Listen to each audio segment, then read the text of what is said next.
स्वागत है ISRN NGO clinic podcast में। जैसा कि आप जानते हैं कि ISRN एनजीओ क्लिनिक पॉडकास्ट के अंदर हम लोग अलग अलग हर महीने एक अलग विषय पर बात करते हैं और उस विषय को रखने के लिए उस विषय के एक्सपर्ट जिनका एक बहुत ह्यूज एक्सपीरियंस होता है वो हमारे साथ होते हैं। आज का subject ISRN NGO clinic podcast में, जैसा कि आपको मालूम है कि आज हम बात करने वाले हैं एक बहुत ही की इम्पॉर्टेंट कंपोनेंट पे जो डेवलपमेंट सेक्टर के पॉइंट ऑफ व्यू से अगर हम कहें तो बहुत ही इम्पॉर्टेंट रोल प्ले करता है और इसलिए उस विषय पर आप सबकी जानकारी होना बहुत ज़रूरी है और उसको ध्यान में रखते हुए इस विषय का चयन किया गया है। इसका आज के प्रोग्राम का जो टैगलाइन अगर मैं कहूँ तो mastering communication strategies for effective NGOs outreach के नाम से है, जिसमें हम कम्युनिकेशन के डिफरेंट एस्पेक्ट्स पे बात करेंगे। कोशिश करेंगे कि कम्युनिकेशन की इम्पोर्टेंस से स्टार्ट करके और आपको कम्युनिकेशंस के डिफरेंट डायमेंशंस जो हैं उन पे हम ले जाएं और एक सारे एरियाज़ को कवर करें। इस 40-45 मिनट के पॉडकास्ट में आपको भी मालूम है कि पूरे विषय को डिटेल में नहीं बात की जा सकती, लेकिन कोशिश ये होती है एनजीओ क्लिनिक पॉडकास्ट में कि हम विषय को आपके सामने रखें, उसके जो बारीकियां हैं उसके जो इनसाइट्स है वो आपके सामने आए और फिर आप उन पे डिटेल में अगर जाना चाहें तो जा सकते हैं, ढूंढ सकते हैं, पढ़ सकते हैं। आप हमें डायरेक्ट लिख सकते हैं, जैसा कि आप एनजीओ क्लिनिक पॉडकास्ट को ईमेल के माध्यम से आप सब्जेक्ट लिखते हैं, सजेशंस भेजते हैं, वो आप हमें भेज सकते हैं और उस पर हम आपको डायरेक्ट आंसर करेंगे। लेकिन आज हम ये जो विषय है इसको कोशिश करेंगे कि ज़्यादा से ज़्यादा आपके साथ डिस्कस करें। तो आप सबका मैं स्वागत करते हुए आज के विषय के जो एक्सपर्ट हैं जो रखने के लिए आज जो हमारे बीच में हैं, मैं उनको आपसे रूबरू कराना चाहूँगा। आज के हमारे एक्सपर्ट जो हैं वो और कोई नहीं, मुकेश कुमार शर्मा जी हैं। मुकेश शर्मा जी, आपका स्वागत है। नमस्ते। मुकेश शर्मा जी का मैं छोटा सा एक परिचय कराता हूँ। हालांकि वो आज के डेवलपमेंट सेक्टर में मुकेश जी को काफ़ी लोग जानते हैं और हो सकता है जो आप सब देख रहे हैं एनजीओ क्लिनिक, आपने भी कभी ना कभी मौका मिला हो आपसे मिलने के लिए। मुकेश शर्मा जी एग्जीक्यूटिव डायरेक्टर हैं पीएसआई इंडिया में। पीएसआई इंडिया एक वेल नोन डेवलपमेंट सेक्टर में एक की प्लेयर है जो हेल्थ और डिफरेंट एस्पेक्ट्स पे काम करता है और कई राज्यों में पीएसआई का काम है। मुकेश शर्मा जी एक as a professional versatile professional हैं जिन्होंने डाइवर्सिफाइड एरियाज़ में काम किया है। आपके अगर मैं नॉलेज एक्सपीरियंस की बात करूं तो programme management, knowledge management, organisation development में आपका एक ह्यूज एक्सपीरियंस है। साथ में थेमेटिक एरिया में अगर मैं बात करूं तो Mukesh ji reproductive health, urban health and maternal and child health issues पे के एक्सपर्ट हैं और आपने अर्बन हेल्थ स्पेशलिस्ट के तौर पर आपको डेवलपमेंट सेक्टर में लोग जानते हैं। करीब 2 दशकों से आप काम करते आ रहे हैं और इन आपके काम के पूरे जो जर्नी में कई ऑर्गेनाइजेशंस के साथ आपने काम किया है, जिनमें से मुख्य रूप से मैं सारे पार्टनर्स का नाम तो नहीं कोट कर पाऊंगा, लेकिन FHI 360 है, अर्बन हेल्थ इनिशिएटिव प्रोजेक्ट है, केयर इंटरनेशनल है, जैसे ऑर्गेनाइजेशंस में आपने अपनी सेवाएं दी हैं। एक बहुत ही इंटरेस्टिंग बात है कि मुकेश जी का डेवलपमेंट सेक्टर का जो बैकग्राउंड है उसके साथ साथ आप बहुत कम लोगों को मालूम होगा जो मुकेश जी को जानते हैं कि आप पहले ऑल इंडिया रेडियो और दूरदर्शन में भी काम कर चुके हैं। इसलिए जो जर्नलिज्म का एक एक्सपीरियंस है, मुझे लगता है कि शायद वो कम्युनिकेशन के पॉइंट ऑफ व्यू से आज के सब्जेक्ट में फिट बैठता है। मुकेश जी ने MBA और मास्टर इन रूरल डेवलपमेंट किया है इग्नो से और बहुत एक अलग सिर्फ मतलब ग्रेजुएशन के समय या पोस्ट ग्रेजुएशन के समय हम सब पढ़ते हैं और पास आउट होते हैं, बट आप गोल्ड मेडलिस्ट रहे हैं इग्नो के और उस गोल्ड मेडल के कारण, आपकी मेहनत के कारण आपको उस समय के जो वाइस प्रेसिडेंट थे उन्होंने आपको सम्मानित किया, कृष्णकांत जी ने।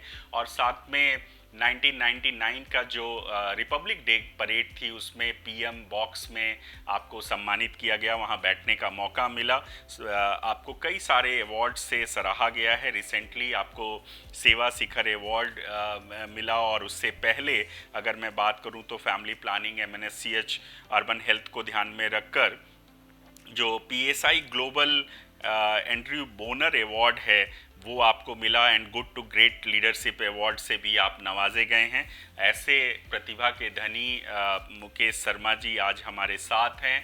आपका काम और आपकी जो पहचान है वो उनके काम से दिखती है, और आज पीएसआई इंडिया में आप as a well known leader, friendly leaders के नाम से और परिचय से जाने जाते हैं। मैं मुकेश जी का एनजीओ क्लिनिक पॉडकास्ट में स्वागत करता हूं। आप आए, आपने अपना समय दिया, और मुझे पूरी उम्मीद है कि आज का जो टॉपिक है वो आपसे अच्छा उसके साथ जस्टिस और कोई नहीं कर सकता। तो मुकेश जी, मेरा पहला सवाल है मैं करूं उससे पहले मैं चाहूँगा कि थोड़ा पीएसआई और पीएसआई कम्युनिकेशन को कैसे यूज़ करता है, सो दैट हम परिचय के साथ टॉपिक को भी कनेक्ट करके बात कर पाएँ। अगर थोड़ा बताएंगे हमारे दर्शकों को तो उनको एक नई इंसाइट मिलेगी। जी, थैंक यू यहाँ बुलाने के लिए और इस पे बात करने के लिए। और जो मुद्दा आपने उठाया है आज कम्युनिकेशन का, वो बहुत ही ज़्यादा महत्वपूर्ण है हम सब के लिए, और एनजीओ सेक्टर के लिए तो बहुत ही ज़्यादा हो ही जाता है। सो पीएसआई इंडिया 1980 से भारत में कार्यरत है, और हम लगातार कई स्टेट्स में और कई विषयों पे कार्य करते रहे हैं। और ज़्यादा प्रयास ये होता है कैसे हम सरकार को ज़्यादा ज़्यादा मदद कर सकें, ताकि जो डेवलपमेंट का प्रोसेस है वो सस्टेनेबल हो सके, ताकि अगर हम जब तक हैं और हम नहीं भी हैं उस क्षेत्र में, उस परिवेश में, तब भी वो काम चलता रहे, लोगों को उससे फ़ायदा मिलता रहे। अभी तत्काल हम लोग 5 राज्यों में हैं और 5 राज्य सरकारों को मदद कर रहे हैं। उसमें कई सारे प्रोजेक्ट्स हमारे चलते हैं, जैसे अर्बन हेल्थ पे है, फैमिली प्लानिंग पर है, एमसीएच पे है, सैनिटेशन पे है, और ऐसे और भी कई सारे प्रोजेक्ट्स हमारे चल रहे होते हैं। मन को तसल्ली ये मिलती है कि एक ऑर्गेनाइजेशन के साथ जुड़ के कैसे आप ज़्यादा से ज़्यादा लोगों तक सेवाएं पहुंचा सकते हैं, और कैसे ज़्यादा से ज़्यादा लोगों को सेवाओं से जोड़ सकते हैं। और मेरा अपना अनुभव है 20 साल का, 22 साल का इस सेक्टर में। सो उसमें जो स्वयंसेवी संस्थाएं हैं वो सबसे बड़ा रोल प्ले करती हैं। और आपने जो टैगलाइन की बात करी शुरू में कि टैगलाइन क्या होता है, टैगलाइन बहुत महत्वपूर्ण होता है। खासकर अगर हम कम्युनिकेशन की बात करते हैं तो टैगलाइन और भी ज़्यादा महत्वपूर्ण हो जाता है, और विस्तृत से अभी हम लोग चर्चा करेंगे इस पर। Very nice. मुकेश जी, आपने जो बात कही उसमें एक बात, मैं क्वेश्चन पे जाने का मेरा मन है, लेकिन एक छोटा सा क्वेरी है जो पूछना चाहेंगे कि ये हेल्थ पे तो बहुत सारे लोग काम करते हैं, लेकिन आपकी एक्सपर्टीज़, स्पेशलाइजेशन जो है वो अर्बन हेल्थ है। सो हेल्थ में अर्बन हेल्थ आज के करंट सिनेरियो में क्या मायने रखता है? जी, ये बहुत ही अच्छा सवाल है। और कई बार जब हम अर्बन हेल्थ की बात करते हैं तो हमें हमेशा लगता है कि अर्बन में तो सब कुछ है, हमारे आसपास सब कुछ है, 1 किलोमीटर पर सब कुछ मिल जाएगा, 2 किलोमीटर पर सब कुछ मिल जाएगा। तो मेरा एक्सपीरियंस, मेरा अनुभव चूँकि दोनों में रहा है, अर्बन हेल्थ पे और रूरल हेल्थ में, हमें दोनों जगहों पे काम करने की आवश्यकता होती है। एंड हम सब जानते हैं कि अर्बनाइजेशन इज़ वेरी रैपिड, बहुत तेज़ी से बढ़ रही है। और एक आंकड़ा ये कहता है, एक अनुमान ये कहता है कि 2030 तक 600 मिलियन पॉपुलेशन अर्बन हो जाएगी। तो जिस गति से अर्बनाइजेशन बढ़ रहा है, उस गति से urban health indicators, urban health की बाकी सारी चीज़ें बढ़नी बहुत ज़रूरी हैं। और अर्बन अपने आप में थोड़ा कॉम्प्लेक्स सब्जेक्ट है। जब तक हम साथ में मिलकर समझेंगे नहीं इसे कि अर्बन हेल्थ क्यों है और अर्बन हेल्थ क्यों ज़रूरी है, तब तक हम उसके गर्त में और या उसके डीप में जा नहीं पाते हैं। तो रूरल में क्या होता है कि हमारे पास टोले होते हैं, मोहल्ले होते हैं, हमें पता होता है कि इस टोले में ऐसे लोग रहते हैं, उनकी प्रैक्टिसेस एक जैसी होती हैं, उनके जो स्वास्थ्य या और भी जो विकास की चीज़ें होती हैं लगभग एक जैसी होती हैं। अर्बन में हर घर के अंदर प्रैक्टिस अलग होती है, हर घर के अंदर सेवाएं लेने के तरीके अलग होते हैं, हर घर के अंदर भाषाएं अलग होती हैं, क्योंकि लोग कहीं से आके बसे हैं। और अर्बन में अगर हम अर्बन स्लम्स की बात करें तब तो ये और भी ज़्यादा गूढ़ हो जाता है, और इसे समझना बहुत ज़रूरी हो जाता है। इसलिए अर्बन हेल्थ हम कहते हैं कि we are expert in urban health. साथ में हम ये भी कहते हैं कि rural health is also very important, but we should not ignore the urban health. But मुझे लगता है, हालांकि ये आज का विषय नहीं है, हम इस विषय पर किसी और दिन अलग से अर्बन हेल्थ पर ही चर्चा करेंगे। ये आज आपके डिस्कशन से ये निकल के आया कि ये बहुत इम्पॉर्टेंट कंपोनेंट है, और मुझे लगता है, ये मेरा व्यक्तिगत एक्सपीरियंस है कि आज के समय में जो नंबर ऑफ चैलेंजेस है डेवलपमेंट पॉइंट ऑफ व्यू से, वो अर्बन में ज़्यादा है कंपेयर टू रूरल। और इसका इम्पैक्ट हम लोगों ने कोविड में देखा है कि जब एपिडेमिक हुआ तो जो नंबर ऑफ कैजुअलिटीज़ थी या इन्फेक्शंस रेट थे वो अर्बन में ज़्यादा थे। तो इसलिए आपने एकदम सही कहा कि ये बहुत ही कॉम्प्लिकेटेड सब्जेक्ट है, और आज के समय में इस पे पूरे अर्बन में not only in health, every aspects of the development point of view से अगर मैं कहूँ तो अर्बन के कवर करने की ज़रूरत है, और उसकी एक प्रॉपर प्लानिंग और उसका है। और कम्युनिकेशन आज के सब्जेक्ट से अगर रिलेटेड मैं बात करूँ तो अर्बन में कम्युनिकेशन भी बहुत डिफ़िकल्ट है। अगर प्रोग्राम कम्युनिकेशन की अगर हम बात करते हैं तो आईसी के पॉइंट ऑफ व्यू से या मोबिलाइजेशन के पॉइंट ऑफ व्यू से कम्युनिकेशन इस्टेब्लिशमेंट एक अलग चैलेंज है, उस पर हम आएंगे, बाद में बात करेंगे। तो मुकेश जी, मेरा पहला सवाल आपसे ये है कि आपको कम्युनिकेशन में एक तो हमारे जो ऑडियंस है उनको ये भी समझ में आए कि what is communication and why this is compulsory for the voluntary organizations and how they can incorporate communication in their each and every aspect. ये बहुत अच्छी शुरुआत करी आपने सवालों की। बहुत सिंपल लहजे में अगर समझे तो कम्युनिकेशन संचार है, बहुत सिंपली अगर समझे कम्युनिकेशन संचार है, लेकिन इसके बहुत सारे मूल तत्व हैं। कम्युनिकेशन में जनरली हम कहते हैं जो भी हम बोल रहे हैं, जो भी हम लिख रहे हैं, जो भी हम बता रहे हैं, दिस इज कम्युनिकेशन। लेकिन इससे इम्पॉर्टेंट ये होता है कि कम्युनिकेशन का पूरा एक चैनल होता है, until unless communication is closed it can not be considered as communication. मैंने कुछ बोलना शुरू किया, कुछ लिखना शुरू किया, किसी ने उसे सुना, उसे पढ़ा, उसके बारे में उसने कुछ अपनी राय दी, वापस मुझे बताया, और तब जाके दोनों तरफ कम्युनिकेशन आदान प्रदान हो जाएगा, तो उसे क्लोज कहते हैं। एक तरफ से कम्युनिकेशन कर देना is one way of communication. तो ये बहुत ही ज़रूरी होता है कम्युनिकेशन का लूप कैसे क्लोज होता है, कंप्लीट कम्युनिकेशन है। एनजीओ के लिए बहुत अच्छी बात है कि एनजीओ के लिए स्वयंसेवी संस्थाओं के लिए कम्युनिकेशन क्यों जरूरी है, और ये रोबस्ट कम्युनिकेशन क्यों जरूरी है। क्योंकि हम जिस समाज में काम कर रहे होते हैं, हम जिस स्टेक होल्डर के साथ काम कर रहे होते हैं, we have multiple type of stake holder, donors हैं, जो पोटेंशियल डोनर्स हैं, कम्युनिटी है। तो communication becomes very important internally भी और एक्सटर्नली भी। तो अगर हम स्वयंसेवी संस्था में काम कर रहे हैं या अगर एक संस्था है तो उसके पास उसकी कम्युनिकेशन स्ट्रेटजी बहुत ही स्ट्रांग एंड रोबस्ट होनी चाहिए, ताकि जो भी मैसेज या संदेश हम देना चाहते हैं वो संदेश सही समय से सही जगह पे सही माध्यम से पहुँचे, तो उसके फायदे ज़्यादा होते हैं। हम लोग पुराने दिन याद करते होंगे जब हम पोस्ट कार्ड यूज़ करते थे, अंतर्देशीय लिफाफे यूज़ करते थे, सब यूज़ करते थे, शायद हम भूल भी गए होंगे कैसे होते थे। बिल्कुल, अब हम टेक्नोलॉजी पे हैं, तो जैसे जैसे ज़माना बदलता है, जैसे जैसे टेक्नोलॉजी बदलती है, वैसे वैसे हम सबको बदलना होता है। और अगर आप मेरे से पूछेंगे पिछले 20-22 साल के अनुभव से, कम्युनिकेशन एक ऐसा फील्ड है जिसमें तेज़ी से चीज़ें बदल रही हैं। तो एनजीओज़ के लिए बहुत ज़रूरी है समझना, हम सबको बहुत ज़रूरी है समझना कि कम्युनिकेशन में कौन सा माध्यम सटीक है, कौन सा माध्यम तेज़ है, कौन सा माध्यम जल्दी स्प्रेड करता है मैसेज को, किस माध्यम को हम ट्रैक कर सकते हैं, किस माध्यम का हम एनालिसिस कर सकते हैं, कैसे उस एनालिसिस के बेसिस पे हम अगला प्लान कर सकते हैं। तो ये सब समझना हम एनजीओज़ के लिए ज़रूरी है, हमें भूलना नहीं चाहिए। भारत एक बहुत बड़ा देश है, और इस बड़े देश में अंतिम व्यक्ति तक अगर सेवाएं पहुंचानी है, समाज सेवाएं पहुंचानी है, स्वास्थ्य सेवाएं पहुंचानी है, तो कम्युनिकेशन एक बहुत बड़ा रोल प्ले करता है। राइट, वेरी राइटली सेड कि कम्युनिकेशन के बिना आप अपनी बात भी नहीं पूरी कर सकते, और कई बार ये कम्युनिकेशन अगर सही तरीके से नहीं कहा गया तो वो एक मिथ्स और मिसकंसेप्शन की तरह भी डेवलप होता है, जो हमने नंबर ऑफ प्रोग्राम्स में या नंबर ऑफ जब डिज़ास्टर्स हुए हैं या इस तरह के क्लैमिटीज़ हुई हैं तो हमने देखा है। जैसे कोविड का अगर रिसेंट एग्जांपल दें तो वैक्सीन को लेके या बीमारी को लेके या उसके ट्रीटमेंट को लेके अलग अलग तरह के र्यूमर्स मार्केट में होते हैं, और ये कम्युनिकेशन ही एक है कि अगर आप स्ट्रैटेजी आपकी अच्छी है और प्रॉपर कम्युनिकेशन टूल्स आपने डेवलप किए हैं और उसके अकॉर्डिंग जो उसको पहुंचाने वाला जो आपका ट्रांसफ़र जो कर रहा है वो अगर उसको समझता है तो वो अच्छे से कम्युनिकेशन हो सकता है। तो इससे जुड़ा हुआ ही एक और सवाल है कि अगर कम्युनिकेशन ये है तो क्या इसकी कोई कैटेगरीज भी हैं, क्या टाइप ऑफ कम्युनिकेशंस को थोड़ा एक्सप्लेन कर सकते हैं, so that theoretical point of view से लोगों को ये समझ में आ जाए कि कम्युनिकेशन ये है और उसके टाइप्स ये हैं। Okay, G.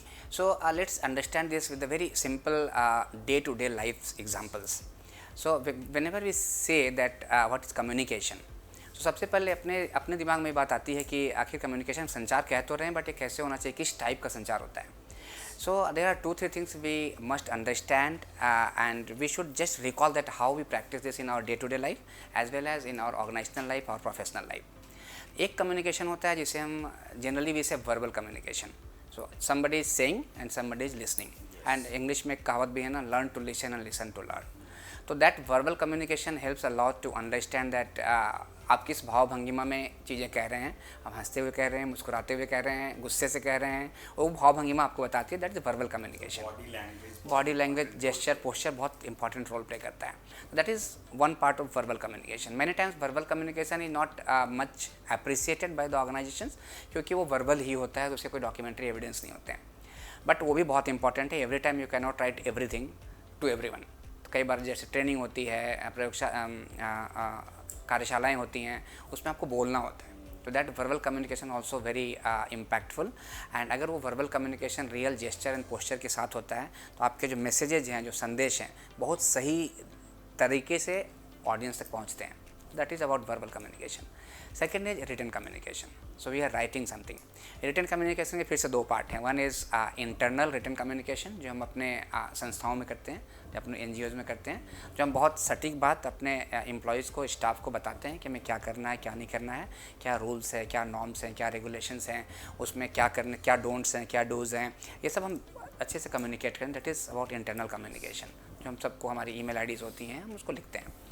Then second is external communication, कि हम जब बाहर जो लोग हमारे स्टेक होल्डर्स हैं, बहुत इंपॉर्टेंट है प्रोग्राम रन करने के लिए, NGO रन करने के लिए, how we are communicating with them. For example, we have to communicate with donors who are giving money to us, resources to us, to create impact at scale. We have to communicate with the donor government, who is very much there to get your registration done, get your FCRA done, get your audit done, get your FCR audit done. So how we are communicating with them, and with the real communication, focused communication. Third is communication with donors and जो external donors जो India के भीतर के और India से बाहर के हैं. So how we are communicating with them with their expertise and helping them to understand our expertise, that how we can help them to get return on investment. And here return of investment doesn't mean that we are getting interest on the some investment. Return on investment here means if somebody is investing $1 or 100 rupees, so what they are getting in terms of investing that money in terms of impact, उसका impact क्या हुआ. तो वो communication अलग communication होती है. उसके बाद एक सबसे महत्वपूर्ण है कम्युनिकेशन का, वो है कि कम्युनिटी के साथ हम कैसे कम्युनिकेट करते हैं. और अगेन आपकी बात फिर से बोली हुई बात कि टैगलाइन कैसे इंपॉर्टेंट है. आप बहुत सारे ऐसे, I am not advertising anyone, लेकिन आपको क्या चीज़ें याद रह जाती हैं. मैं एक दो आपको एग्जांपल देता हूँ, आप कोशिश करना. मैं श्रोतागण से रिक्वेस्ट करूँगा कि एक बार कोशिश करें समझने की किसके बारे में बात कही गई, बट सिर्फ टैगलाइन है. जैसे फॉर एग्जांपल, दाग अच्छे हैं, आप याद कर लो किस चीज़ का ऐड था, ये क्या बताया गया उसमें. तुम्हारी कमीज मेरी कमीज से सफ़ेद कैसे है, आप ऐड कर लोगे उसमें क्या बताया गया था.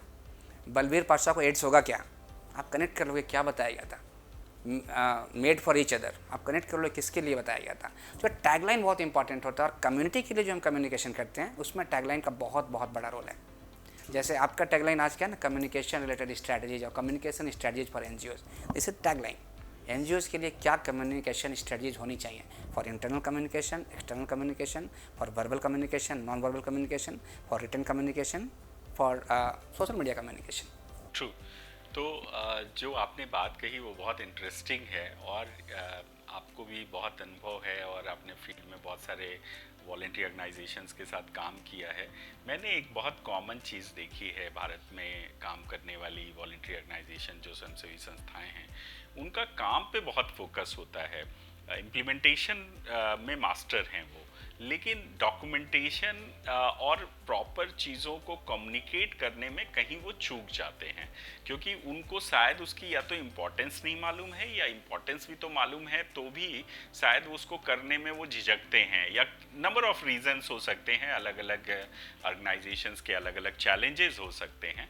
लेकिन इस पर्टिकुलर जो गैप है उसके कारण मुझे लगता है कि बहुत सारी ऑर्गेनाइजेशन अपने आप को शोकेस नहीं कर पाती, अपने काम को ब्रांडिंग नहीं कर पाती, अपने काम का जो एक्सटेंशन है वो नहीं हो पाता है. और ये सिर्फ ऑर्गेनाइजेशनल पॉइंट ऑफ व्यू से नहीं है, बल्कि उसके प्रोजेक्ट पॉइंट ऑफ व्यू से भी है। मान लीजिए जैसे आपने बहुत अच्छे एग्जांपल्स दिए कि आज के टाइम पे जो कॉरपोरेट मार्केटिंग करते हैं, जो अपने प्रोडक्ट्स की ब्रांडिंग करते हैं, वो उनके टैगलाइन से मालूम हो जाता है। जैसे आज भी बहुत सारे लोग वनस्पति घी को वनस्पति घी नहीं बोलते, डालडा बोलते हैं। तो डालडा इस्टेब्लिश हो गया, ब्रांड इस्टेब्लिश हो गया, इसलिए आज वही मांगा जाता है। ऐसे नंबर ऑफ एग्जांपल्स कुछ आपने भी दिए कि ऐड की टैगलाइन इतनी फेमस हो गई है कि लोग उसी को आते ही समझ जाते हैं कि हम किसकी बात कर रहे हैं। तो ये सिर्फ ये नहीं बताता कि हम अपने प्रोडक्ट की मार्केटिंग कर रहे हैं या हम अपने काम को बाहर ले जा रहे हैं, बल्कि ये भी बताता है कि आपके कम्युनिकेशन अगर आपने किया है तो वो लोगों के बीच में आपके काम को संचारित करता है, लोगों को अवेयर करता है, और फिर उस अवेयरनेस के नंबर ऑफ बेनिफिट्स, एडवांटेजेस होते हैं जो आप इंटरनल और एक्सटर्नल कम्युनिकेशन के माध्यम से कर सकते हैं, जैसे अभी मुकेश जी ने बताया। मैं इसी से जुड़ा एक सवाल आपसे और पूछूंगा, जो काफ़ी लोगों ने, जब ये टॉपिक हम तय कर रहे थे तो कई ऑर्गेनाइजेशंस के सजेशंस भी आए और उन्होंने कहा कि हमारे प्रोजेक्ट्स में कम्युनिकेशंस के लिए अलग से कोई फंड नहीं होता, कोई बजट नहीं होता, तो वो हमारे लिए बहुत चैलेंजिंग होता है कि हम कम्युनिकेशन को अलग से उसको फोकस करके काम करें। तो मेरा यहाँ पर आपके सामने उन्हीं सवालों को ध्यान में रखते हुए एक क्वेश्चन है कि what is the benefit of communication and how NGOs can be utilize this communication, effective communication process in minimum resources? ये बहुत इंपॉर्टेंट है because whenever we talk about resources required for the communication, it's a big and burning issue for all the NGOs and for all of us, because you know the type of communication we are talking about, for example mass media communication, if you are creating an ad to go on the TV and multiple channels, there is a huge cost involved, not only in broadcasting those advertisement, but to create that advertisement is also a big cost. You have to do some research first. Based on the research and discussion with the community, you will reach to a conclusion that okay ऐसा message होना चाहिए, message होना चाहिए. Then you have to hire some artist for that, जो अपने voice over दे सकें, उसमें act कर सकें, और फिर उसके बाद वो ऐड बनता है या उसके बाद वो आपका कम्युनिकेशन मटेरियल बनता है. एक इसका कॉस्ट हो गया. सेकेंड कॉस्ट इज़ कि now this has to be broadcasted or circulated to impact at mass scale, at scale. That is the another cost, क्योंकि उस कॉस्ट के लिए जाना होता है. तो हम सब NGOs के लिए ये बहुत ज़रूरी हो जाता है समझना कि इन सब कार्यों को कैसे हम करें और हमारी कैसे कम्युनिकेशन स्ट्रेटजी ऑर्गेनाइजेशन के अंदर हो जो हमारे काम को भी बताए, लोगों तक ज़्यादा मैसेज भी पहुंचाए और लोग समझ पाएँ कि हम क्या काम कर रहे हैं, और जो पोटेंशियल डोनर्स होते हैं या रिसोर्स जिनके पास होता है वो समझ सकें कि इस NGO के साथ अगर हम काम करते हैं तो हमारा इम्पैक्ट दूर तक जाएगा. तो एक मैं छोटा सा एग्जांपल दूंगा कि कैसे स्वयंसेवी संस्थाएं इस पे काम करती हैं. This is very important to have a very strong communication strategy for the organisation, and that making that strategy doesn't require lots of resources.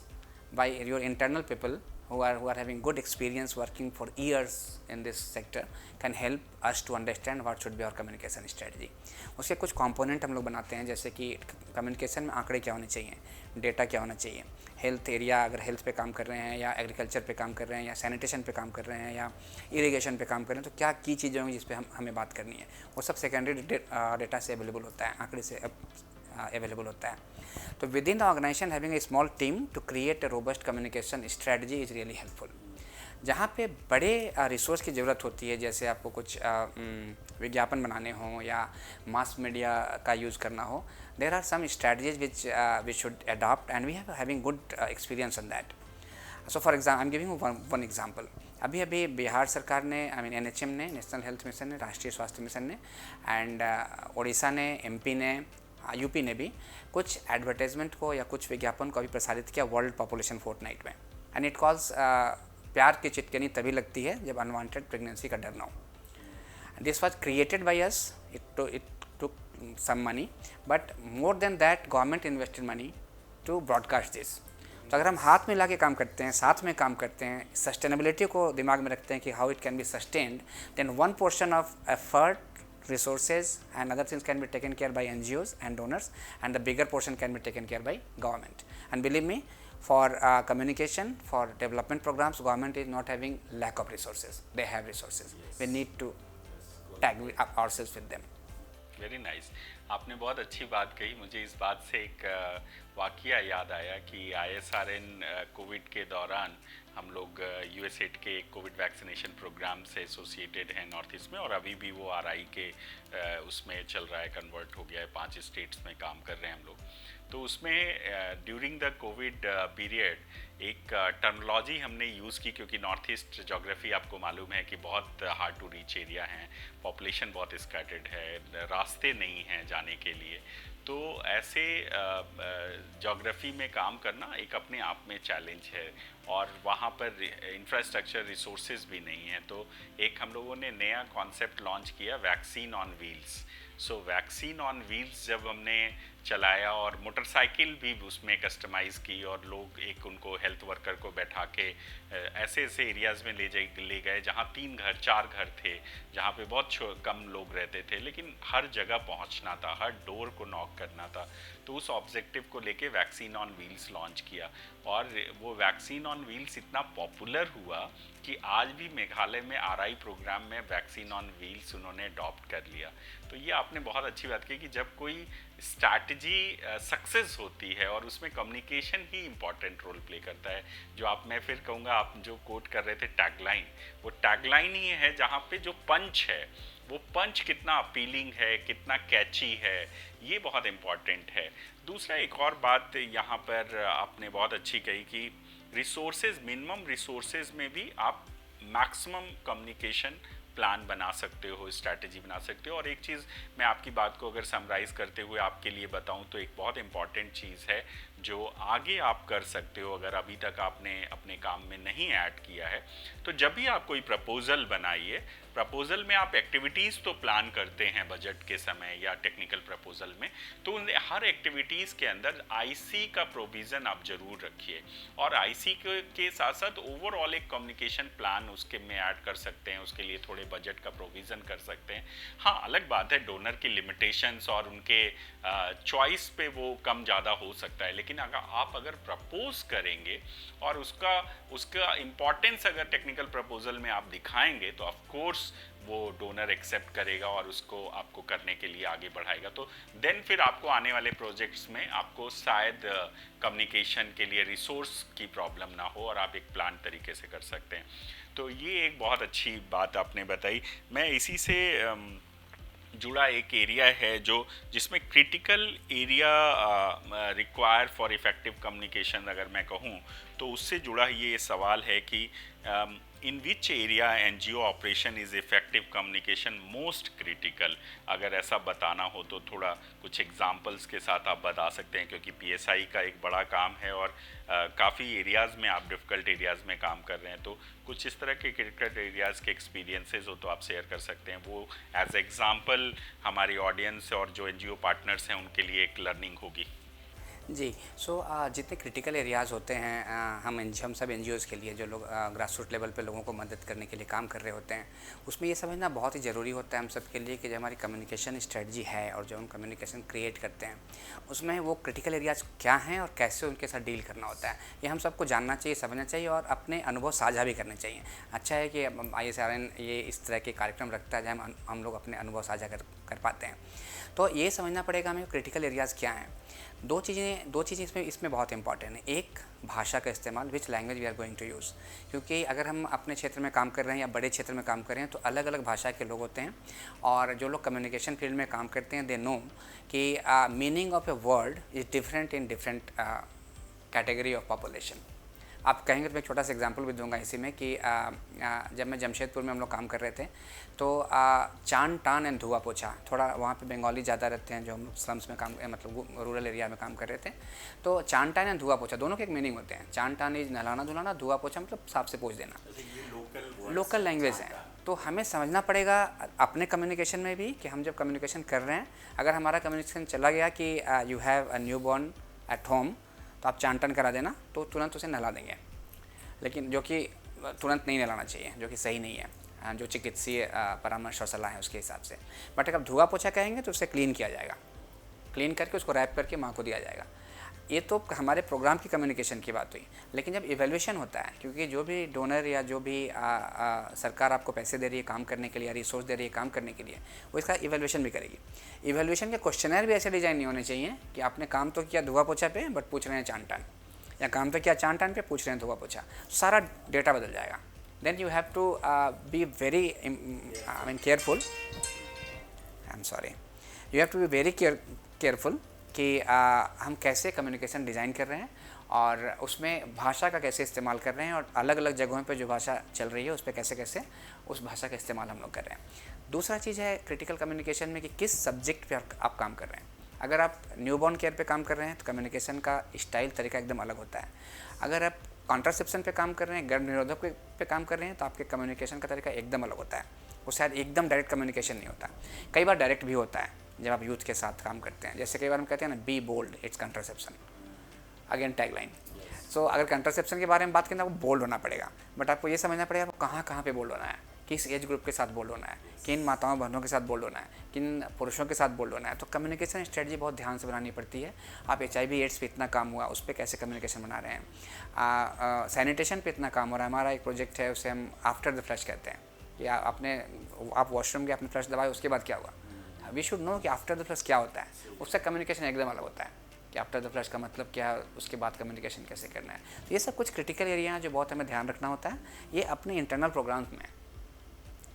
दूसरा क्रिटिकल एरिया है जब आप सरकार के साथ और जो स्टैट्यूटरी बॉडीज हैं उसके साथ कम्युनिकेट करते हैं, वहाँ बहुत फोकस्ड, बहुत एक्यूरेट, बहुत सटीक कम्युनिकेशन होना चाहिए कि वहाँ पे आप चांस नहीं ले सकते कि अच्छा हम अपने ऑडिट रिपोर्ट को ऐसे नहीं ऐसे दिखा देंगे। Audit report is audit report, और FCR report is FCR report है, उसको चेंज नहीं कर सकते। तो उसमें कम्युनिकेशन बहुत क्लियर होना है, उसमें कम्युनिकेशन टू द पॉइंट होना है, एक्यूरेट होना है, वहाँ मिस्टेक जी आपको नॉर्म्स पूरे करने होते हैं। तो ये कुछ क्रिटिकल एरिया हैं जिसे हमें बहुत फोकस करना होता है। बहुत अच्छी बात कही आपने। जो क्रिटिकल एरिया में सबसे इम्पॉर्टेंट कंपोनेंट है इंटरपर्सनल कम्युनिकेशन, वो आपने टच किया। वो बहुत मैंने कई बार देखा है कि फील्ड में जब फील्ड फंक्शनरीज, फ्रंटलाइन वर्कर्स जब काम करते हैं तो बहुत कुछ वर्कर्स होते हैं जिनका परफॉर्मेंस बहुत अच्छा होता है, और वही सेम काम दूसरे वर्कर उनके साथी जो कर रहे होते हैं शायद उनका उतना इफ़ेक्टिव नहीं होता। तो वो एक बहुत लाइव एग्जाम्पल है इंटरपर्सनल कम्युनिकेशन का कि कैसे हम मोबिलाइज करते हैं। इवन विद इन ऑफिस अगर आप देखिए कि आपके ऑफिस में कुछ लोग होते हैं जो सबके बहुत प्रिय होते हैं, और क्यों? क्योंकि उनका कम्युनिकेशन इतना फ्रेंडली होता है और विद इन अ इन्वायरमेंट वो इतने लाइव रहते हैं कि वो लोगों के बीच में रहते हैं। उनकी प्रेजेंस, फिजिकल प्रेजेंस इंपॉर्टेंट नहीं रोल प्ले करती। लेकिन कुछ लोग होते हैं जिनको लोग जानते भी नहीं कि अच्छा वो ऑफिस आया है, कब चला गया, कब गया नहीं। तो ये जो इंटरपर्सनल स्किल है या कैसे लोगों को अपने में इंगेज करना है, इन्वॉल्व करना है, ये सारे पार्ट ऑफ कम्युनिकेशन। और specially development point of view से अगर मैं आपको बताऊं तो जो फ्रंट लाइन वर्कर है उसके लिए बहुत इंपॉर्टेंट रोल प्ले करता है कि अगर आप सोशल मोबिलाइजेशन, कम्युनिटी मोबिलाइजेशन का काम कर रहे हैं तो आपका कम्युनिकेशन बहुत सटीक और सीधा होना चाहिए, जो बेनिफिशरीज को बता सके कि आप क्या करने आए हो, क्यों करने आए हो, उसके बेनिफिट्स क्या हैं, एडवांटेजेस क्या हैं और उसके लॉन्ग टर्म इम्पैक्ट्स क्या हैं। अगर ये हम अच्छे से यूज़ करें, लोगों को ट्रेन करें तो शायद हमें हेल्प मिलेगी। तो ये एक बहुत अच्छी बात है। मैं मुकेश जी, एक और बहुत इम्पॉर्टेंट कंपोनेंट है, मुझे लगता है ये सबसे ज़्यादा इंटरेस्टिंग होगा वॉलंटरी ऑर्गेनाइजेशंस के लिए, कि आजकल कम्युनिकेशन एक फंड रेजिंग का माध्यम भी बना है। तो मेरा जो उसी से जुड़ा सवाल है कि role of communication in resource mobilisation and fund raising, what is the role of communication for fund raising and resource mobilization? See, this is very important because survival of all of us, I mean organizations, are very much dependent on the resources we have. क्योंकि हम सब non profit making organisations हैं। हमारे पास resources होते हैं तब हम काम करते हैं और उससे हम ऑर्गेनाइजेशन भी रन करते हैं, करेक्ट। ये बहुत इंपॉर्टेंट है कि कम्युनिकेशन का रोल कैसे होता है फंड रेजिंग में एंड रिसोर्स मोबिलाइजेशन में। तो अभी जिस तरह से कम्युनिकेशन के तरीके बदल रहे हैं उसमें बहुत ज़रूरी हो जाता है हम सब NGOs के लिए कि हम अपना कम्युनिकेशन कैसे रखें और कौन सा माध्यम अपना है कम्युनिकेशन का जिससे लोग हमारे तरफ अट्रैक्ट हों। We can say that this is small kind of marketing of our work which we have done for the community in terms of charity and welfare, but बताने का एक तरीका होना ही है, तभी तो लोग जानेंगे कि हमने कुछ काम किया। अभी किसी से आप पूछोगे चांद पे सबसे पहले कौन गया, लोग फटाक से उसका उत्तर देंगे, only because of communication, because they know किसी ने कम्युनिकेट किया। नहीं कम्युनिकेट किया तो कोई नहीं जानता। तो हम जो भी काम कर रहे होते हैं हमें बताना होता है कि हमने काम क्या किया, और ये ध्यान रखना होता है कि जो आवश्यकता है, रिसोर्स जो आपको दे रहे हैं या जिनसे मिल सकता है, उनको क्या आवश्यकता है, उसको कैसे बताना है। तो जो मल्टीपल माध्यम से हैं, चाहे वो पहले ट्विटर था, एक्स हो गया, वो उसके थ्रू, या फेसबुक पेजेस के थ्रू, या इंस्टाग्राम जो युवाओं में काफ़ी पॉपुलर है उसके through, number of social media platform है, उसको कैसे यूज़ कर सकते हैं। मज़ेदार बात है, कई सारे लोकल सोशल मीडिया प्लेटफॉर्म भी हैं जो स्टेट टू स्टेट वेरी करते हैं। आजकल कम्युनिटी रेडियो बहुत इंपॉर्टेंट रोल प्ले करता है। तो हमें इन सभी को टैप करना पड़ेगा, अपनी कही हुई बात लोगों के माध्यम से कैसे पहुँचाएँ। मैं अगर आके बोलूँगा कि मैं बहुत स्मार्ट हूँ, वो तो एक बात हो गई, मैं हूँ भी नहीं भी हूँ, बट कोई दूसरा बोलेगा कि बहुत स्मार्ट है तो शायद ज़्यादा असर करता है। सरकार बोलती है आपने अच्छा काम किया, ज़्यादा असर करता है। समुदाय बोलती है ज़्यादा अच्छा काम किया, ज़्यादा असर करता है। बेनिफिशियरी जो लाभार्थी होते हैं वो कहते हैं ज़्यादा अच्छा काम किया, ज़्यादा बेनिफिशियल होता है। ये कम्युनिकेशन में एक सोशल इन्फ्लुएंसर आजकल बहुत विशेष रोल प्ले करता है। सो आजकल देखिए, आपने सुना होगा कि इन्फ्लुएंसर मार्केटिंग आ गई है। लाइक इन्फ्लुएंसर्स वो use as a tools for marketing. तो नंबर ऑफ इन्फ्लुएंसर्स हैं जो जिनके फ़ैन फॉलोइंग बहुत ज़्यादा है, और उनके कही हुई बातें अब बहुत लोग फॉलो करते हैं। तो वो भी एक इसका पार्ट है। आपने कहा तो मुझे याद आया, प्लीज़ आप कंटिन्यू करिए। हाँ जी, और हम एनजीओज़ के लिए ये तो एक बहुत अच्छी अपॉर्चुनिटी होती है कि हम क्यों नहीं इन्फ्लुएंसर हो सकते, हम क्यों नहीं एक ग्रुप ऑफ इन्फ्लुएंसर हो सकते हैं कि हम जो अच्छे किए गए काम हैं उनको हम कैसे बता सकें। तो हमारी जो अपनी कम्युनिकेशन स्ट्रेटजी होती है उसको ज़रूर से बताना होता है, या उसको ज़रूर समझना होता है कि कौन कौन से प्लेटफॉर्म्स हैं जहाँ हमें अपनी बातें बतानी है, और कैसे उससे जो पोटेंशियल डोनर्स हैं या जो जिनके पास रिसोर्सेज हैं वो कैसे अट्रैक्ट होते हैं, आते हैं। इसमें एक बहुत ही इंपॉर्टेंट बात और कहना चाहूँगा आपसे, जो हम लोग के अपने एक्सपीरियंस पे है, कि मैं छोटा सा एग्जांपल के साथ ही कहता हूँ, it may be easy to understand if there is an example. So suppose you have a family planning program and you are saying that in last 1 year you saved, I mean you helped 1 lakh women को आपने help किया कि वो unwanted pregnancy उनको ना हो। That is a good achievement. This is very important to tell the donor. This is a one part of communication. We supported 1 lakh women को जिन्होंने अनवांटेड प्रेगनेंसी से अपने आप को बचाया। But at the same time there are multiple other health impact and effect on other health indicators जिसके बारे में बात ही नहीं करते। मैं एग्जांपल देता हूँ, 1 लाख अनवांटेड प्रेगनेंसी आपने रोक ली तो क्या क्या रोक लिया। देखो, आपने 1 लाख इंस्टीट्यूशनल डिलीवरी रोकी, आपने 1 लाख इंटू 2 लाख टीटी के इंजेक्शन रोके, 3 लाख टीटी के इंजेक्शन रोके, आपने 1 लाख बीसीजी का इंजेक्शन रोका, आपने 1 लाख इंटू 3 लाख डीपीटी के इंजेक्शन रोके, एंड गो ऑन। और इतने जितने इंजेक्शंस एंड वैक्सीनेशंस हैं, इसके आपने केवल इसको बर्डन कम नहीं किया, साथ में आपने क्लाइमेट पे इम्पैक्ट डाला। इस पर कोई बात ही नहीं कर रहा, क्योंकि आपके सिरिंजेस डिस्पोज होते हैं, आपके सब डिस्पोज होते हैं, कार्बन फुटप्रिंट बनता है। आप हमेशा बता सकते हो कि 1 लाख वुमेन को हेल्प करके आपने कितने कार्बन फुटप्रिंट कम किया। This is the part of communication which will attract donors who are putting money on climate change, reducing carbon footprint. So NGOs has to have, I mean the internal resources to understand कैसे other health impact को हम लोग अपने communication के through बता सकते हैं with the existing health work we are doing और any development work we are doing. Very nice. So इसमें एक और पॉइंट है जो चाहूँगा मैं आप वो भी उसको भी हमारे जो जुड़े हुए दर्शक हैं उनसे बताएं। क्राउड फंडिंग एक आजकल बहुत ही इमर्जिंग कंपोनेंट है, और उसमें क्राउड फंडिंग 100% कम्युनिकेशन बेस्ड है। तो उसके क्या टूल्स एंड टेक्निक्स हैं, and how grassroot level organization can utilize this crowd funding platform through communication? So crowd funding में कम्युनिकेशन का रोल है। हमें 2-3 चीज़ों का इसमें ध्यान रखना होता है कि क्राउड फंडिंग के लिए एक तो आंकड़े बहुत ज़रूरी होते हैं कि डेटा आप क्या बता रहे हो, and this is very important that again India is a very big country. We have to understand that government and other players are playing a role in development. So using data to support government and other stakeholders is always helpful, and donor get attract rather than कि हम अगर ये कहते हैं ना कि हमारे यहाँ ये 3-4 चीज़ें बहुत ख़राब चल रही हैं इसके लिए फंडिंग चाहिए, तो I mean most of the donors and investors will not be much interested to put on that. rather you can say that is a big country, we want to support government is working, and 10% or 5% or 3% support we can also provide with your support, so that this collaborative effort can help this big population in the country to get real health and development services. Right, very right. और कुछ जैसे ये जो आपने कहा उसके basis पर अगर हम पर्टिकुलर छोटे छोटे प्रोजेक्ट्स की अगर पोस्टर्स डिज़ाइन करें और उनके कैंपेन मोड में उसको ले जाएं, तो हम आजकल के समय पे कई डिजिटल प्लेटफॉर्म हैं, मैं नाम किसी का नहीं लूँगा, but number of digital platform हैं जिनमें आप वो उनके टाइम टू टाइम कैंपेन चलते हैं, जिसमें आप जैसे मुकेश जी ने कहा कि आप अपने जो प्रॉब्लम्स हैं या जो आपके एरियाज़ में चैलेंजेस हैं उनके बेसिस पे आप एक कैंपेन डिज़ाइन कर सकते हैं और उन प्लेटफॉर्म पे लॉन्च कर सकते हैं। वो platform international donors, individual donors के साथ जुड़े हुए हैं, तो बहुत सारे लोग उसमें अगर वो आपके प्रोग्राम से कन्विंस हैं, आपके आइडिया से कन्विंस है और उनको लगता है कि आप प्रॉपर इस पर्टिकुलर कॉज को लेकर आप इस कैंपेन को रन कर रहे हैं, तो वो उस पर पैसा लगाते हैं, मतलब वो देते हैं और फिर आप वो डायरेक्ट आपको आ सकता है। तो ये एक काम जो हो सकता है कम्युनिकेशन के थ्रू। अब मैं वापस जा रहा हूँ वहाँ पे जो टेक्निकल पॉइंट ऑफ व्यू से थोड़ा दर्शकों को मालूम चले कि what are the some key elements of successful communication strategy for NGOs programme.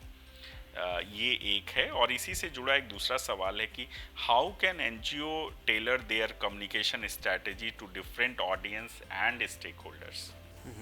तो पहले सवाल पे आते हैं कि हमारी स्ट्रेटजी कैसी होनी चाहिए कम्युनिकेशन की, कौन से प्लेटफॉर्म्स होने चाहिए। सो ये तो है डिजिटल का ज़माना है, तो we should definitely tap the social media platforms, any of the social media and all of the social media which is available. हमें एक चीज़ का ध्यान रखना होता है, because you know communication is mostly for the awareness generation. Until or unless we are doing something different than awareness generation, I mean we may or may not be very successful to attract the donors. जैसे for example कुछ example लेते हैं, आई am sorry मैं बहुत ज़्यादा examples पे बात करता हूँ। सो जैसे किसी भी चीज़ का अवेयरनेस की अगर बात करें और लोगों से वो सवाल पूछें, तो आपको पता चलेगा more than 95% people are knowing about that is one part to get the people aware. Second is कि अगर हमें पता है for example smoking is injurious to health, सबको पता है, जिससे आप पूछोगे बताएंगे yes we know. Second is आपका इंटेंशन क्या है, आप शुरू नहीं करेंगे स्मोकिंग या आप छोड़ देंगे या कम करेंगे, that is the intention. And third is कि आपकी प्रैक्टिस में क्या है विच कैन बी मेजर्ड। सो आप प्रैक्टिस में अगर आप जितने कम्युनिकेशन स्ट्रेटजी हैं, all NGO should have measurement strategy in place to measure that if we had a communication protocol or communication design or communication strategy, what is the impact of that, impact है या नहीं है, changes हो रहे हैं कि नहीं हो रहे हैं। तो ये बहुत ज़रूरी है कि हम जो भी कम्युनिकेशन कर रहे हैं वो सिर्फ हम इंफॉर्मेशन एजुकेशन तक नहीं रखें, हम उसका लूप जरूर से क्लोज करें, that is one. Second is we generally see that how to part is missing in many of the campaign and communications, कि होगा कैसे। We say कि okay immunization is very important, 100% kids should be immunized and संपूर्ण टीकाकरण होना चाहिए, but how to do that we need to know, how much time it will take we need to know, where we can get this we need to know, how much money it will take we need to know। तो हमारे communication में इन सब चीज़ों का part होना चाहिए, तब जो लाभार्थी है, बेनिफिशियरी है, माँ है, पिता हैं, उनको पता होगा कि एक्चुअली इसमें हमारा कितना टाइम, कितना पैसा, कितना समय लगने वाला है, या ये लो कॉस्ट है या नो कॉस्ट है।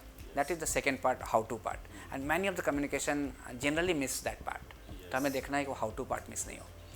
थर्ड है कि जब हम अपनी इन सब कम्युनिकेशन को डोनर्स तक लेके कैसे जाएं, या जो पोटेंशियल लोग हैं जो इस पे इन्वेस्ट कर सकते हैं अपने रिटर्न ऑफ इन्वेस्टमेंट के लिए, उन तक लेके कैसे जाएं। तो सोशल मीडिया प्लेटफॉर्म तो एक है ही। We should not miss the different webinars, seminars and conferences जहाँ ये कॉन्फ्रेंसेज हो रहे हैं, क्योंकि वहाँ पर लर्निंग एक्सचेंज होता है, लर्निंग शेयरिंग होती है। हम 40 लोग 45 लोग बैठ के 40-45 एनजीओ एक जगह बात कर रहे हैं, तो we learn from each other how to work together, we learn each other's capacity and capability to get और प्रोवाइड सपोर्ट। हो सकता है क्लाइमेट चेंज में मुझे काम नहीं आता हो, लेकिन आपको बहुत अच्छे से आता हो, I know something about climate change donor, I will tell you that okay you can approach that. So ये मिलना बहुत ज़रूरी है। So physical meeting is a part of communication, so that should not be discontinued, it has to be there and you should talk. आजकल लोग इसको networking भी कहते हैं कि मीटिंग्स आपको एक न्यू नेटवर्किंग का अपॉर्चुनिटी प्रोवाइड करती है, सो दैट लोगों के साथ आप इंटरेक्ट कर सको, मिल सको। मैं एक और बात इसमें ऐड करना चाहूँगा जो आपने कहा है कि कम्युनिकेशन में स्ट्रैटेजी में एक आजकल बहुत इम्पॉर्टेंट कंपोनेंट है जो डोनर भी देखता है। जैसे आप अगर किसी कंपनी की बात करें तो कंपनी के केस में हर कंपनीज की कम्युनिकेशन पॉलिसीज होती हैं। ऐसा ही ऑर्गेनाइजेशन को भी, स्वयंसेवी संस्थाओं को भी अपनी कम्युनिकेशन पॉलिसी बनानी चाहिए। और ज़्यादातर अब जो अच्छे काम करने वाले ऑर्गेनाइजेशन हैं वो बाकी पॉलिसीज़ के साथ साथ कम्युनिकेशन पॉलिसीज़ भी बनाते हैं, और उस कम्युनिकेशन पॉलिसी के अकॉर्डिंग उनकी टीम आईसी मटेरियल्स प्रिपेयर करती है। या कम्युनिकेशन में सिर्फ आईसी नहीं है, कम्युनिकेशन में आपका इंटरनल कम्युनिकेशन भी है, एक्सटर्नल कम्युनिकेशन भी है, फिर आपका जो डे टू डे कम्युनिकेशन है वो भी बहुत इंपॉर्टेंट रोल प्ले करता है। तो ये जो पॉलिसी है इसको भी हम कहीं ना कहीं रेफ़र कर सकते हैं। अब मैं जल्दी से आता हूँ, समय क्योंकि कम है और बहुत सारी चीज़ें पूछनी हैं आपसे, तो ये मौका हम जाने नहीं देना चाहते। तो इसमें एक इम्पॉर्टेंट है ब्रांडिंग का। तो ये जनरली कॉर्पोरेट के केसेस में टर्मिनोलॉजी नॉमेनक्लेचर यूज़ होता है, branding and communication, but development के पॉइंट ऑफ व्यू से भी ब्रांडिंग एक इम्पॉर्टेंट रोल है। तो मेरा क्वेश्चन है कि how does effective communication contribute to branding and positioning of NGOs as a change maker? Right. So for all the NGOs, for all of us, the branding and marketing plan is very important, and that can be developed internally. So branding and marketing plan is having two parts. One is internal branding and marketing plan, जब हम internal communication करते हैं, हम एक छोटी सी communication policy होती है कि हम इंटरनली कौन से कम्युनिकेशन पॉलिसी को फॉलो करेंगे, एंड दैट टॉक्स अबाउट कि आप मेल लिखते हो तो कितने समय में जवाब आता है उसका, आप कॉल करते हो तो कितने समय में उसके आंसर्स आते हैं, एंड इट्स ऑल डिफाइंड कि आपको क्योंकि आपकी इससे एफिशिएंसी बढ़ती है। अब जितने फास्ट होते हैं उतनी एफिशिएंसी बढ़ती है, यूनिफॉर्मिटी भी आती है। राइट, सबको एक जैसे मैसेज मिलेंगे एंड सब एक जैसे समझेंगे। किसी को कुछ क्वेश्चन होगा, they will ask the question and they will get solution to that question. Specially जब कोई न्यू टीम मेंबर जुड़ता है तो उसके लिए बहुत अच्छा होता है कि उसको मालूम है कि हमारा पैटर्न क्या है, रिपोर्टिंग पैटर्न क्या है, कम्युनिकेशन पैटर्न क्या है, हमें कैसे किस चीज़ को यूज़ करना है। इवन मैंने देखा है कि बहुत सारी ऑर्गेनाइजेशंस के कलर भी डिफाइन होते हैं कि आपका थीम कलर क्या है, that is also a part of brand. Right, and that I was talking about branding and marketing plan. So again, giving an example of the organization where I am working, so we have branding and marketing plan that talks about email, even font क्या होगा, font के sizes क्या होंगे, color कौन सा होगा, email signature कैसा होगा, you have to put your photograph, phone numbers, great place to work, happiest place to work, वो सारे लोगो होंगे, सब एक जैसे होंगे। You will find 100 and 200 persons are having एक one type of signature, only केवल फोटोग्राफ डेजिग्नेशन नाम चेंज होता है। So internally you will find the same, and we recognize that as it is coming from the reliable resources because it is having that branding plan. Similarly, for external communication, this is also very much required. If you are talking to donor, who can talk to the donor? There is a set of people who can talk to the donor, correct? Because you have to give right information, critical information, important information, sometimes confidential information about your audits and their results and other things to the donor.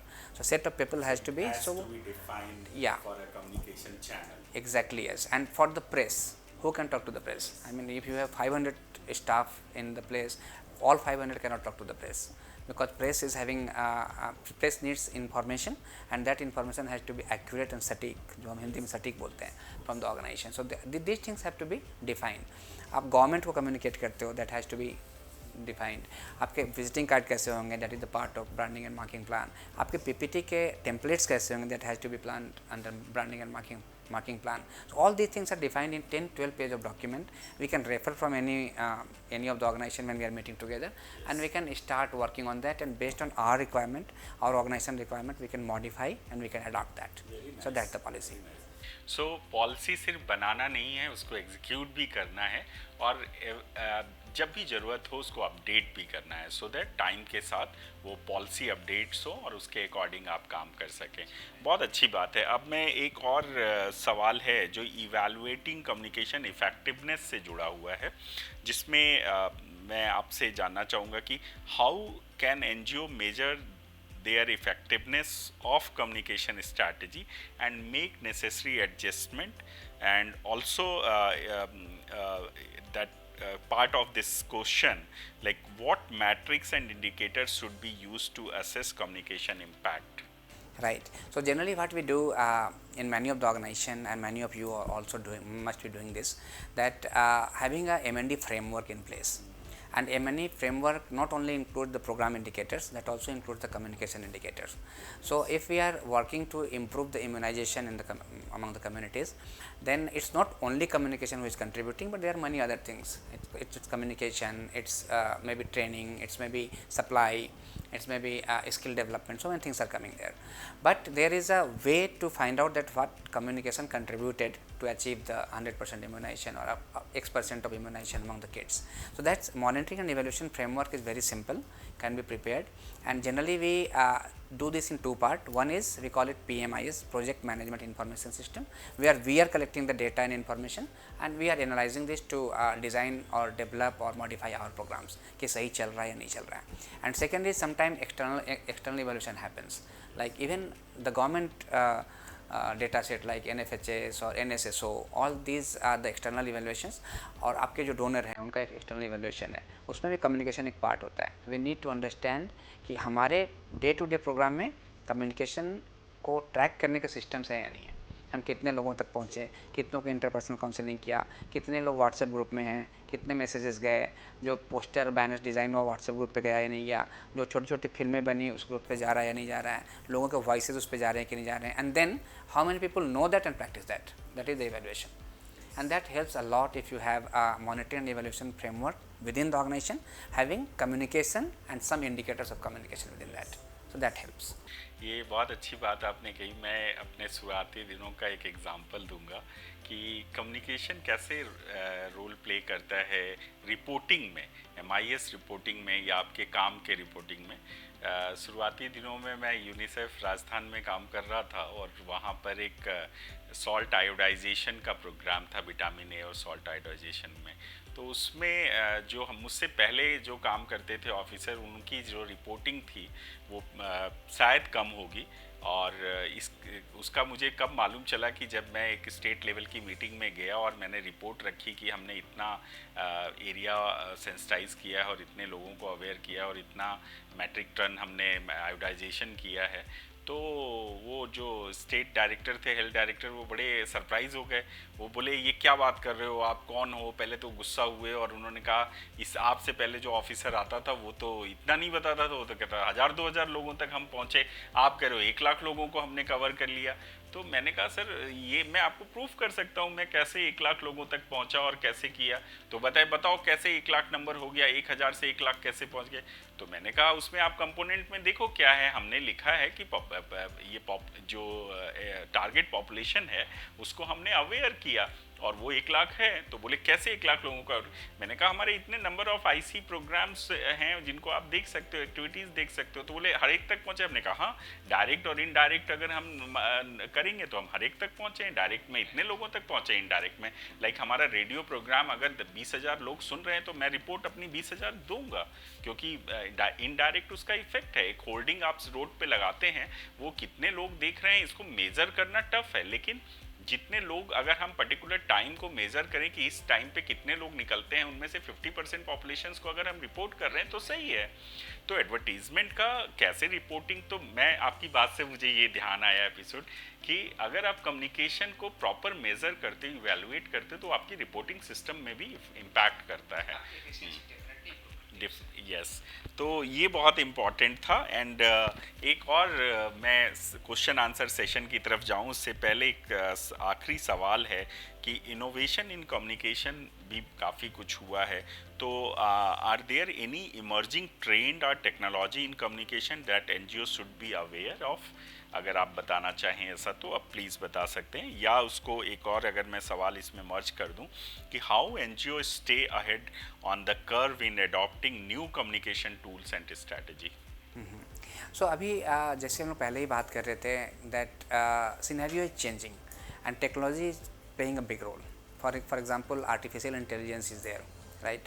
So if we have resources and or we have supported by someone who can provide some resources and technical expertise, artificial intelligence can be adopted by many of the NGOs. At the same time, we should not forget that there is a word called artificial in artificial intelligence. तो हम जितना practical और जितना इस पे होंगे वो ज़्यादा अच्छा है. बट चैट GPT भी है and there are many more. जहाँ पे चीज़ें हो रही हैं और बहुत सारे कम्युनिकेशन उस पे होते हैं। जो इन्फ्लुएंसर्स के अपने ग्रुप्स बन जाते हैं अलग अलग प्लेटफॉर्म पे, वो काफ़ी यूज़ होते हैं, हमें उसका ध्यान रखना चाहिए। लेकिन एक चीज़ ज़रूर से हमें समझना चाहिए और जानना चाहिए कि इस बदलते परिवेश में जो तथ्य वाली बातें हैं, जो आंकड़े। बहुत अच्छी बात कही आपने। और ये टेक्नोलॉजी का यूज़ अगर आप जितना इफ़ेक्टिवली करेंगे और ज़्यादा अपने प्रोग्राम्स में इमर्ज करेंगे, उतना आपके लिए काम आपका बहुत आसान हो जाएगा। बहुत हेल्पफुल है ये टेक्नोलॉजी, और इससे ना सिर्फ हम इंटेंसिटी ऑफ द वर्क को इंक्रीज़ कर सकते हैं, बल्कि अपने काम को बहुत ही सिस्टमैटिक तरीके से लोगों के सामने रख सकते हैं। अब मैं मुकेश जी, हमारा जो नेक्स्ट सेगमेंट है इस फॉर्मेट में, वो क्वेश्चन आंसर है। और ये जो क्वेश्चंस हम लोग शॉर्टलिस्ट करते हैं, ये हमारे क्वेश्चंस नहीं हैं। Basically ISRN NGO clinic podcast में जब हम टॉपिक डिसाइड करते हैं कि इस मंथ का हमारा ये टॉपिक होगा, तो हमारे ऑफिस से मेल जाती है इन्फॉर्मेशन एज इन्फॉर्मेशन कि इस बार हम इस टॉपिक पे एनजीओ क्लिनिक पॉडकास्ट कर रहे हैं, आप इस पे अपने क्वेश्चंस पूछिए, सवाल पूछिए। और तो लोग बहुत सारे सवाल पूछते हैं, तो उनमें से जो शॉर्टलिस्टेड कॉमन मोस्ट आस्किंग वाले क्वेश्चंस होते हैं, उनको हम सेलेक्ट करते हैं, क्योंकि सारे तो नहीं ले सकते। तो बाकी क्वेश्चंस के आंसर हम मेल से, हमारी टीम भेजती है उन्हें, सो दैट उनको बताया जा सके कि इसका क्या सटीक आंसर है। बट कुछ कॉमन सवाल हैं जो यहाँ पर अलग अलग स्टेट से हमने कोशिश की है कवर करने की, लेने की। तो इनमें से एक सवाल है नागालैंड से, जहाँ पर हम लोग ऑलरेडी ISRN की टीम काम भी कर रही है। नागालैंड से मार्था डुक्रू है, जो एक ऑर्गेनाइजेशन को रिप्रेजेंट करती है। उन्होंने अपना सवाल पूछा है, और ये सवाल हमारी टीम में शिल्पा हैं जो पूछेंगी आपसे। मैं शिल्पा, आपको इनवाइट करता हूँ कि आप मुकेश जी से अपना सवाल पूछिए। Hello, sir. So my question is that how can NGOs assess that their communication strategies are contributing to their organizational development and overall success? Thank you Shilpa ji for this very important question, क्योंकि ये measure करना बहुत ज़रूरी होता है कि whatever we are communicating that is effective और not. और thanks to ISRN that this question answer session is actually the theory which we talked in the beginning, closing the loop. It's not that we are only speaking and other people are listening. There is a question, we are answering and maybe closing the loop. तो ये बहुत important है कि हम क्या matrix या क्या चीज़ें यूज़ कर सकें जिससे हम पता चले कि हम जो कम्युनिकेशन स्ट्रेटजी हमारी इम्प्लीमेंट हो रही है, उसके रिजल्ट्स हो रहे हैं कि नहीं, इम्पैक्ट हो रहे हैं कि नहीं है। जैसे बहुत सिंपल है, टेक्नोलॉजी के ज़माने में वी हैव स्मॉल टेबल और matrix in excel format in our computers and mobile, and whatever we are doing, there are certain indicators already fed in, and हम अपने इन्फॉर्मेशन उसमें डाल रहे होते हैं डेली देखने के लिए या पीरियोडिकली देखने के लिए, कितना इंप्रूव कर रहा है, कितना नहीं कर रहा है, और हम कहाँ तक पहुँच रहे हैं, कहाँ तक नहीं पहुँच रहे हैं। अगर ये सिस्टम होता है तो हमें प्रोग्राम को पता होता है कि हमें और कितना एफर्ट लगाने हैं। जैसे फॉर एग्जांपल अगर आप 4 ज़िले में काम कर रहे हैं and at the end of the day और एंड ऑफ द वीक आपको लगता है कि 3 ज़िले का रिपोर्ट तो अच्छा दिख रहा है, एक में कम है, तो हम ज़्यादा एफर्ट, ज़्यादा मैन पावर, ज़्यादा रिसोर्स वहाँ लगाते हैं, so that everybody can, all district can come at the common platform, similar level. So और ये हर इंडिकेटर के में हेल्प करता है। हम लोगों ने कई जगह इसको आजमाया है, ट्राई किया है, और ये बहुत सिंपल है, हर कोई कर सकता है। आप मेरे बात से विश्वास करेंगे कि शायद ही हम लोगों में से किसी ने भी यहाँ पे व्हाट्सएप चलाने की ट्रेनिंग ली होगी। इतना ईजी होता है, और ऐसे डेटा इतना ईजी होता है। अगर वो आपका टेम्पलेट है, मैट्रिक्स है, you can just put the numbers, you can put the information and it is collected as a result और रिपोर्ट। Very nice. एक और क्वेश्चन मैं लेना चाहूँगा मुकेश जी। ये बिनपू हैं अरुणाचल प्रदेश से, इन्होंने इनका क्वेश्चन मैं हमारी टीम से डॉक्टर रीता हैं, उनको रिक्वेस्ट करूँगा कि वो पूछें। Doctor Rita, you can ask your question. Hi sir, so I would like to ask that what are some key best practices to manage internal and external communication within an NGO, and how these practices can actually enhance organizational effectiveness? Thank you Vinfu ji और thank you Rita ji for asking this question, and this is very important that we should have internal external communication strategies in place, correct? और ये सबसे अच्छा होता है अगर इस पर आप जितनी ज़्यादा बात करते हैं विद इन द ऑर्गेनाइजेशन, और जब भी आप इस पे बात करेंगे तो उसमें मॉडिफिकेशंस के चांसेस अच्छे हमेशा रहते हैं, और उससे कम्युनिकेशन स्ट्रेटजी और इम्प्रूव करती है। लेकिन अगर हम ज़्यादा बात नहीं करेंगे तो हमें पता नहीं चलेगा गैप्स कहाँ पे हैं, कैसे उसको एड्रेस किया जा सकता है। And at any point of time no one can say that this is the best communication strategy of the organization. It has to be evolved. At the periodically. तो इसे क्वार्टरली एक छोटी सी टीम जरूर से होनी चाहिए ऑर्गेनाइजेशन में, जो इसको रिव्यू कर सके, देख सके कि इसमें क्या चीज़ें चेंज करने की ज़रूरत है। मैं एक छोटा सा एग्जांपल देता हूँ आपको कि कुछ ऐसे कम्युनिकेशन होते हैं जिसमें एक सिंपल सा एक मेल लिखा किसी को कि हमें 2 दिन में ये चाहिए, और आपको उसको रिवर्ट बैक नहीं आता है, तो 2 दिन के बाद आप उसको रिमाइंड करके भी आप क्या करेंगे, टाइम तो निकल गया, करेक्ट। सो अगर आपकी, लेकिन अगर कम्युनिकेशन पॉलिसी है और आपने एक्सपीरियंस किया है, लोग ये फीडबैक देते हैं कि किस चलते हम डिले होते हैं, then communication policy generally includes that within 24 hours you have to respond to the mail, at least yes I have read this mail, हमने इस मेल को पढ़ लिया, सो दैट सामने वालों को पता है कि उसने मेल पढ़ लिया और इसके आंसर आ जाएंगे। तो ये बहुत ज़रूरी होता है कि हम इंटरनली कैसे उसको बार बार रिव्यू करते हैं, बार बार देखते हैं और लोगों की सुनते हैं। जब तक हम लोगों की नहीं सुनेंगे तब तक हमारी पॉलिसीज़ में, मैट्रिक्स में इम्प्रूवमेंट्स नहीं होंगे। इसलिए लोगों का सुनना बहुत ज़रूरी है, तो आपस में बात करनी बहुत ज़रूरी है, और कहते हैं ना, बात करने से बात बनती है। So let's talk. बहुत अच्छी बात कही कि बात से ही बात बनती है।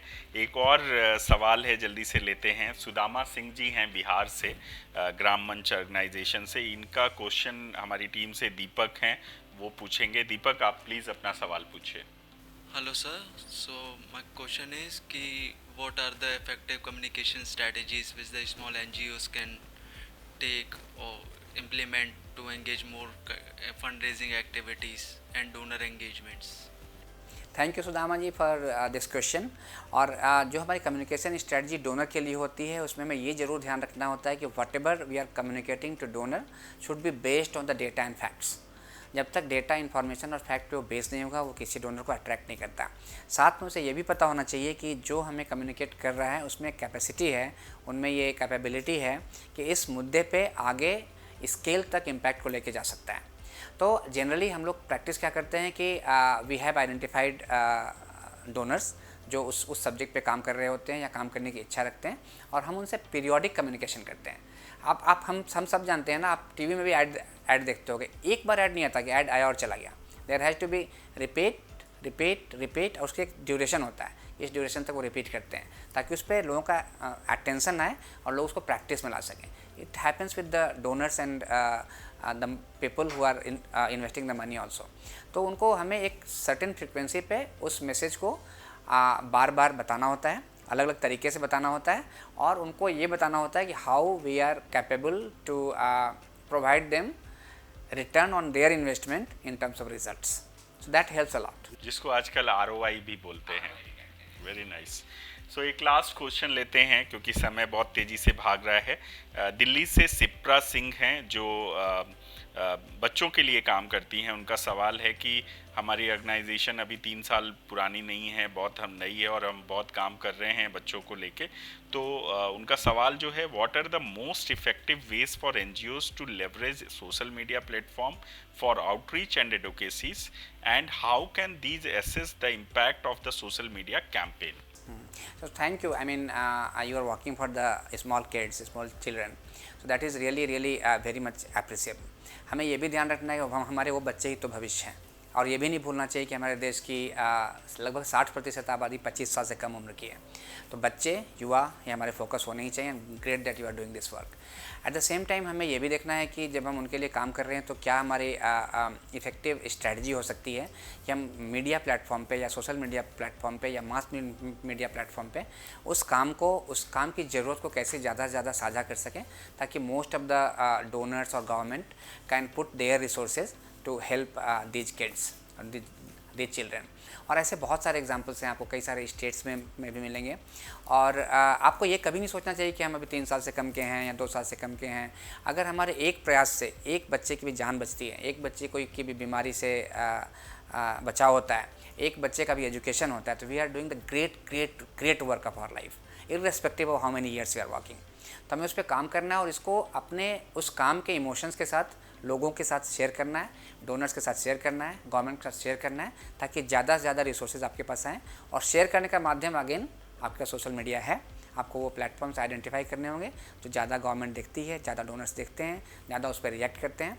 आपको वो मास मीडिया साधन चुनने होंगे जहाँ पे ज़्यादा सरकार के लोग देख रहे होते हैं उसे, या ज़्यादा डोनर देख रहे होते हैं। आप मल्टीपल इंटरव्यूज़ और इन सब चीज़ों में जा सकते हैं, अपने एक्सपीरियंस साझा कर सकते हैं।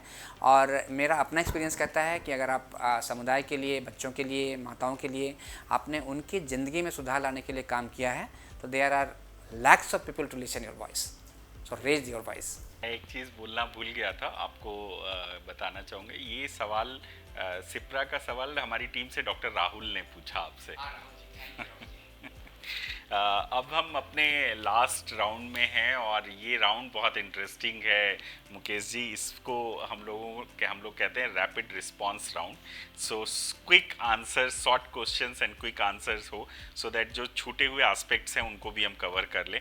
सो पहला मेरा रैपिड रिस्पांस राउंड का जो क्वेश्चन है वो ये है कि what is the one fundamental reason communication is crucial for NGO? Just a one line answer. Without communication, nothing can happen. So for getting something, to providing something, to do something, communication is important and urgent, essential. Very nice.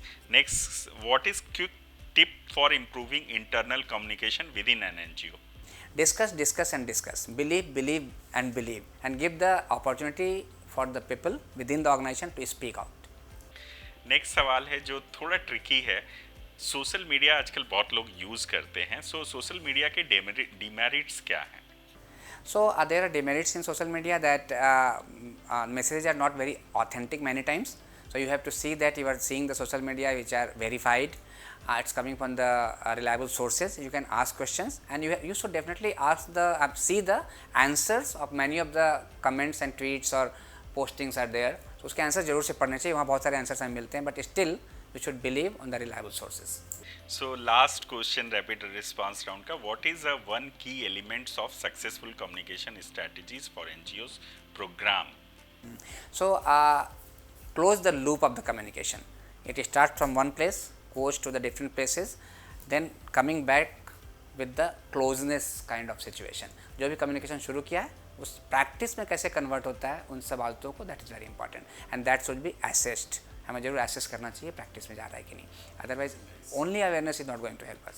सो बहुत अच्छा रहा, अभी समय ज़्यादा हो गया है, otherwise ये सिलसिला बातचीत का, ये कम्युनिकेशन का जो तार है ये जुड़े रहना चाहिए, बात होती रहनी चाहिए। और यही इस एनजीओ क्लिनिक पॉडकास्ट का ऑब्जेक्टिव है कि आप हमसे जुड़े रहिए। हम आपको डिफरेंट एस्पेक्ट्स पर आने वाले समय में भी इसी तरीके से हमारे बीच में नए नए एक्सपर्ट्स आएंगे जो आपको बात करेंगे, आपको बताएंगे, और हम पूरी कोशिश करेंगे कि जो इस पॉडकास्ट का ऑब्जेक्टिव है वो फुलफिल हो, आपकी कैपेसिटी बिल्ड हो। आप जहाँ पे स्टक होते हैं, जहाँ जो चैलेंजेस फेस करते हैं या प्रॉब्लम्स आपके सामने हैं, उन सब को हम एड्रेस कर सकें, आपके साथ मिलकर चल सकें। इस छोटी सी कोशिश को ISRN अपने एनजीओ क्लिनिक पॉडकास्ट जिसका नाम है decoding the social development sector, इसको पूरा करने की कोशिश कर रहा है। और आज इस सीरीज़ में जो आज हमारा 7वां एपिसोड आपने देखा, इतना समय दिया, इस सब के लिए मैं आपका आभार प्रकट करता हूं। और विशेष रूप से आज के गेस्ट हमारे मुकेश शर्मा जी, आपने आए और बहुत ही कम समय में इस पूरे कम्युनिकेशन को, जिसके लिए एटलीस्ट 2 दिन की ट्रेनिंग की ज़रूरत होती है अगर आपको एक कम्युनिकेशन का पूरा एक प्रोफाइल समझना है तो, लेकिन इतने कम समय में आपने कोशिश की है उन सारे एस्पेक्ट्स को टच करने के लिए।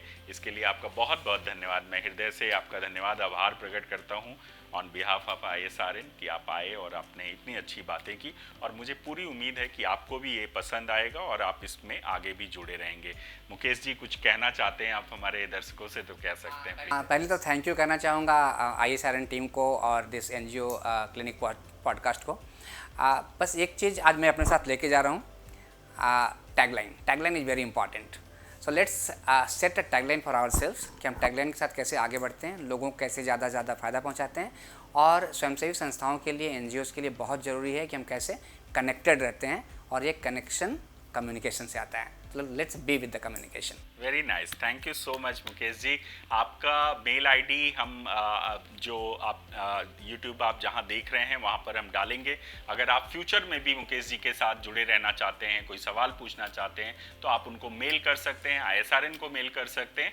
हम आप कोशिश करेंगे कि ज़्यादा से ज़्यादा आपके सवालों को हम छू सकें, उनको एड्रेस कर सकें। थैंक यू सो मच, हमारे साथ जुड़े रहने के लिए बहुत बहुत धन्यवाद। Thank you Mukesh ji. Thank you Mukesh. Thank you, आप सबका बहुत बहुत धन्यवाद।